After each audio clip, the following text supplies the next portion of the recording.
Oh God, I'm scared. You've heard of Stoicism, you've heard of Marcus Aurelius, you've heard of going to the gym, being a Sigma, etc.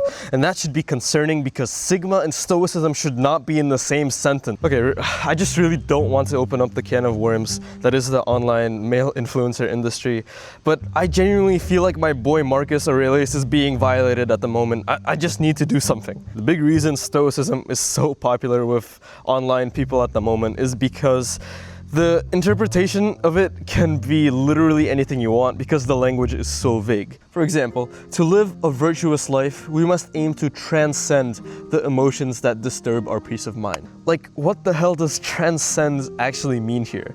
Critics and Facebook moms would probably say it means to like bottle up your emotions and ignore them, which is toxic. I would say it probably means seeing your emotions, acknowledging them, but also letting them pass or letting them stay without it affecting your actions. Okay, but anyways, I just wanted to make this video to try and give you a glimpse into more of what Stoicism actually was, because bro, like the online people actually are butchering it right now. And I'm not saying I'm a professional expert or anything. All I'm gonna do is read quotes from this book, Meditations, written by Marcus Aurelius, what is it, like 2,000 years ago?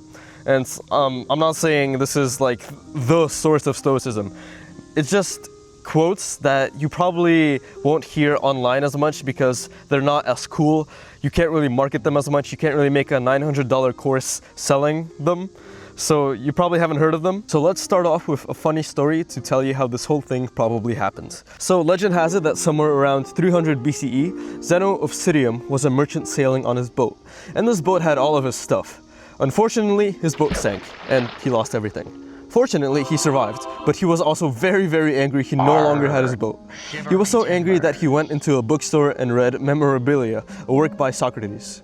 And he really liked this book, and seeing how being a merchant kinda sucked, because he lost his boat, he said, I'll be a philosopher instead. Then he met a bunch of other old dudes like Crates of Thebes, and boom, Stoicism was born. He went on to say various quotes like, no loss should be more regrettable to us than losing our time, for it is irretrievable. Yeah, I still think he regrets losing his boat. Anyways, it took this philosophy over 400 years to finally reach the Roman Emperor Marcus Aurelius. And at this point, Stoicism was no longer just a coping mechanism to get over a drowned boat. It was a way for Marcus Aurelius to keep control of his empire, to keep control of his emotions, of himself, and to be a better emperor, a better father, and a better human. I'll read a few quotes, give my interpretation of them, and if I think this is something valuable to pursue in the modern day, in 2025, I'll tell you what I think. Here we go. So one should pass through this tiny fragment of time in tune with nature and leave it gladly, as an olive might follow when ripe, blessing the earth which bore it and grateful to the tree which gave it growth. Yeah, so I'll just read some of my notes on this. Basically, the core idea here for Stoicism is the idea of life and death and the impermanence of life.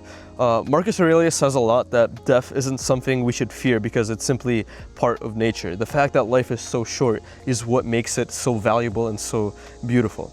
And this quote also touches on the themes of self-sacrifice and service, and self-sacrifice and bravery in the face of death. Kind of like this olive, you want to be grateful to the people that helped you grow and bless the ones you interact with. So the olive here is this perfect example of a being living, fully living how nature wanted it to live, because it doesn't take anything for itself. Instead, it contributes to the overall whole, which is something Marcus Aurelius talks about a lot. And what I think you should take away is, I'm not here to tell you how to live in alignment with nature. Because to Marcus Aurelius, that meant being a virtuous human, pursuing like these virtues that he outlines, self-sacrifice, service. And that was simply his interpretation of living to his nature. What I believe you should take away is the fact that living to your nature is important, but your nature can be different from the person next to you. It can be different from Marcus Aurelius. It's simply something that you believe leads to most fulfillment for you. So if you want to be like a hedonist, like that's literally up to you. But if you're noticing that that path of pleasure doesn't actually make you feel like your very best, well, then maybe it's something to consider. Maybe that's not your path. Maybe that's not your nature. All right, another quote. Do not dwell on all of the various troubles which may have occurred in the past or may occur in the future. It is neither the future nor the past which weighs on you, but always the present. And the present burden reduced if only you can isolate it. So here the emphasis is on exerting control over the things you actually have control over. That's a core part of Stoicism. You don't worry about the past and you don't worry about the future because you can't do anything to influence those outcomes. Well, especially in the past, there's nothing you can do about it. All you can do is accept it and move on, which obviously sounds like easier said than done. Just like accept it, bro, move on. I'm not saying it's easy, because in reality, if you want to live to the virtues, if you want to live to your nature, it's something that's going to take a lifetime to master. Living every single day to its very best potential is kind of what makes up a good life, because life is just made up of all of these infinite present moments, made up of all of these days, made up of the weeks, of the months. And if you live every present moment to your best ability, that means you're living your life to your best ability. And one more note, this means that if you're anxious, you can act right now in the present moment to prevent the future event you're scared of. Or if you're regretting the past, you can act now to prevent a similar mistake from happening in the future. So I think this is overpowered because it basically means you can always do something in the present moment to make your life better in some way. There's no such thing as being stuck in a rut now, because there's always something you can do to get out of it. All right, final quote. "It is my bad luck that this has happened to me. Such a thing could happen to any man, but not every man could have borne it without pain." I think this is a really good one because it shows you that judgments are everything.